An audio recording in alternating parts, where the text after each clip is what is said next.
नांदेडची पहिली वहिली 3D MRI machine जी देते हाय resolution images आणि तेही सामान्य MRI स्कॅन पेक्षा अत्यल्प दरात म्हणजे स्वस्त। आजच संपर्क साधा Durga 3D Diagnostic Centre, Rijwani Tower, Toshniwal हॉस्पिटलच्या समोर, SBI बँकेजवळ, डॉक्टर्स लेन, नांदेड। संपर्क मोबाईल 9130096001। नांदेड वाघाळा शहर महानगरपालिका नांदेड शास्ती माफी योजना 2024 मालमत्ता कराच्या थकबाकीवरील शास्तीमध्ये मिळवा 40% सूट त्वरा करा। योजना दिनांक 31 मार्च 2024 पर्यंतच लागू। आपला मालमत्ता कर भरा आणि शहर विकासाला सहकार्य करा।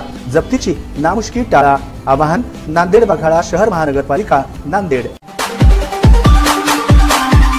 माननीय भारत निवडणूक आयोगाने आजच्या प्रेस कॉन्फरन्स मध्ये पुढच्या लोकसभा निवडणुकांची घोषणा केलेली आहे। त्याविषयीची सगळी माहिती आणि त्याचं शेड्यूल किंवा त्याचं वेळापत्रक हे सुद्धा सांगितलंय। आपल्या नांदेड जिल्ह्यामध्ये 3 लोकसभा मतदारसंघांचं क्षेत्र येतं, त्यापैकी नांदेड आणि हिंगोली या 2 लोकसभा मतदारसंघांसाठी जो कार्यक्रम आहे तो मी आपल्या समोर थोडक्यात मांडतो। आज दिनांक 16 मार्च रोजी याची घोषणा झालेली आहे। 28 मार्च रोजी या 2 लोकसभांची आणि इतर काही लोकसभांची अधिसूचना निघेल। दिनांक 4 एप्रिल पर्यंत नामनिर्देशन पत्र भरण्याची अंतिम तारीख असेल। या सगळ्या नामनिर्देशन पत्रांची छाननी ही 5 एप्रिल रोजी होईल।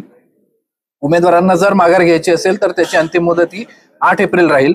26 एप्रिल रोजी आपल्या जिल्ह्यातील हे 8 विधानसभा मतदारसंघ जे नांदेड आणि हिंगोली लोकसभेला जोडले आहेत त्यांचं मतदान होईल आणि 4 जूनला त्यांचं काउंटिंग म्हणजे मतदानाची मोजणी होईल। आपला एक विधानसभा मतदारसंघ लोहा हा लातूर लोकसभेला जोडला आहे, त्यासाठी अधिसूचना 12 एप्रिल रोजी निघेल आणि त्यामध्ये आपला जो रोल आहे तो मुख्यत्वे करून मतदानाचा आहे, ते 7 मे रोजी होईल। अशा प्रकारे आपल्या जिल्ह्यामध्ये 2 टप्प्यांमध्ये मतदान हे विभागलेलं आहे।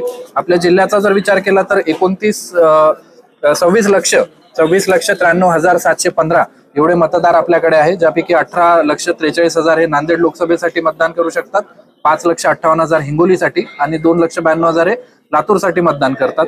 यामध्ये पुरुष हे 13,91,000 आहेत, महिला 13,02,000 आणि 160 हे तृतीयपंथी आपल्याकडे आहेत। 85 पेक्षा जास्त वय असणारे 38,138 आणि दिव्यांग म्हणून स्वतःला ज्यांनी मार्क केला आहे असे 21,551 असे मतदार आहेत। 85 पेक्षा जास्त वय असणारे आणि ज्यांच्याकडे दिव्यांगत्वाचं 40% पेक्षा जास्त डिसेबिलिटी असल्याचं प्रमाणपत्र आहे अशा मतदारांसाठी होम वोटिंगचा एक पर्याय आहे। ते कंपल्शन नाही आहे किंवा त्यांना तशी सक्ती नाही, पर्याय आहे। जर त्यांची इच्छा असेल आणि प्रशासन म्हणून किंवा निवडणूक यंत्रणा म्हणून सुद्धा आम्हाला असं वाटतं की त्यांनी हा मतदानाचा उत्सव बघण्यासाठी प्रत्यक्ष केंद्रावर यावं, त्या ठिकाणी आपण सगळी सुविधा केलेली आहे। मात्र जर कुठल्या परिस्थितीनं अगदी शक्यच नसेल तर त्यांना होम वोटिंग किंवा पोस्टल वोटिंगचा पर्याय हा सुद्धा उपलब्ध करून देण्यात आलेला आहे। आपल्याकडे 3,041 मुख्य पोलीस स्टेशन आहेत आणि त्यांना 6 ऑक्झिलरी किंवा 6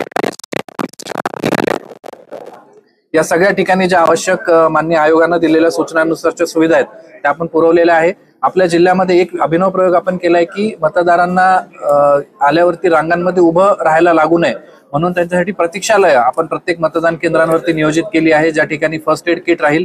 त्याचप्रमाणे आयोगाच्या निर्देशानुसार पाळणाघरं असतील ज्यामध्ये लहान मुलांना तेवढ्या वेळापुरतं सांभाळण्यासाठी तिथे आपले कर्मचारी जे प्रशिक्षित असतील आणि इतर सगळे खेळणे वगैरे सुविधा असतील। त्याचबरोबर व्हीलचेअर, रॅम्प या दिव्यांग किंवा ज्या लोकांना व्हीलचेअरची गरज पडते त्यांच्यासाठी ती सुद्धा व्यवस्था केली आहे। शौचालय, पिण्याचे पाणी अशी सगळी व्यवस्था आपण त्या ठिकाणी दिलेली आहे। 40 ठिकाणी आपल्याकडे संवेदनशील मतदान केंद्र आहेत ज्या ठिकाणी अतिशय अल्प मतदान होणे, एकाच उमेदवाराला मोठ्या प्रमाणावर मतदान होणे किंवा इलेक्शन रिलेटेड काहीतरी गुन्हा त्या ठिकाणी मागच्या काही काळामध्ये घडला असेल अशी आहे। या सगळ्या ठिकाणी मी स्वतः आणि पोलीस अधीक्षक यांनी भेट दिलेली आहे। स्थानिक आपले SDO, SDPO यांच्या अनेक भेटी त्या ठिकाणी झालेल्या आहेत। एकूण आपल्याकडे 9 strong rooms, ballot unit, control unit, VVPAT या सगळ्यांची पूर्तता झालेली आहे। कुठल्याही प्रकारे प्रलोभन मतदारांना दिल्या जाऊ नये यासाठी 97 स्थिती पथकं म्हणजे स्टॅटिक पोस्ट आपण निर्माण केले आहे, ज्यापैकी 17 तेलंगणा आणि कर्नाटकाच्या सीमेवर आहेत। 95 आपली भरारी पथकं आपण नेमलेली आहेत। 53 व्हिडिओ पथकं आहेत आणि 33 पथकं अशी आहेत की जी वेगवेगळ्या सभा, प्रदर्शनं, रॅलीज यांना व्हिडिओग्राफीद्वारे कव्हर करतील। आपण 296 क्षेत्रीय अधिकारी आणि क्षेत्रीय पोलीस अधिकारी यांची नेमणूक केली आहे आणि 54 क्षेत्रीय अधिकारी आणि 54 क्षेत्रीय पोलीस अधिकारी यांना राखीव म्हणून आपण नियुक्त केलेलं आहे। एकूण 9,925 हे मतदान अधिकारी कर्मचारी आपल्याला लागतात, त्यांची सुद्धा यादी अंतिम आहे। त्यांना आपण रँडमायझेशनद्वारा नियुक्ती देणार आहोत। आज मान्य आयोगानं निवडणुकीची घोषणा केल्यामुळे आचारसंहिता ही आता सुरू झालेली आहे। या अनुषंगानं राजकीय पक्षांवर जे प्रस्तावित उमेदवार आहेत त्यांच्यावर अनेक जबाबदाऱ्या असतात, त्याच प्रकारे शासकीय अधिकारी, कर्मचारी आणि अगदी सामान्य नागरिकांवर सुद्धा अनेक जबाबदाऱ्या येतात. या अनुषंगानं मला वाटतं की सगळ्यांनी आचारसंहितेत काय करावं आणि काय करू नये याबाबत आम्ही एक विस्तृत पत्रक काढत आहोत. त्याचा एक अभ्यास करावा, त्या अनुषंगानं कारवाई करावी. कारण मान्य आयोगाच्या कडक सूचना आहेत की कुठल्याही प्रकारे आचारसंहितेचा भंग होणार नाही याची दक्षता घ्यायची आहे. सी विजिल या ऍप मार्फत सामान्य मतदार सुद्धा आपली तक्रार आचारसंहिता उल्लंघनाची ही नोंदवू शकतो. आणि या सगळ्या प्रक्रियेचा किंवा या सगळ्या उपक्रमांचा जो परिपाक आहे तो म्हणजे मतदानाची टक्केवारी वाढणे. त्यासाठी आपण स्वीप किंवा मतदार जागृती या अंतर्गत अनेक कार्यक्रम घेत आहोत. आपण 8 मार्चला एक मोठी नवयुवतींची रॅली काढली होती.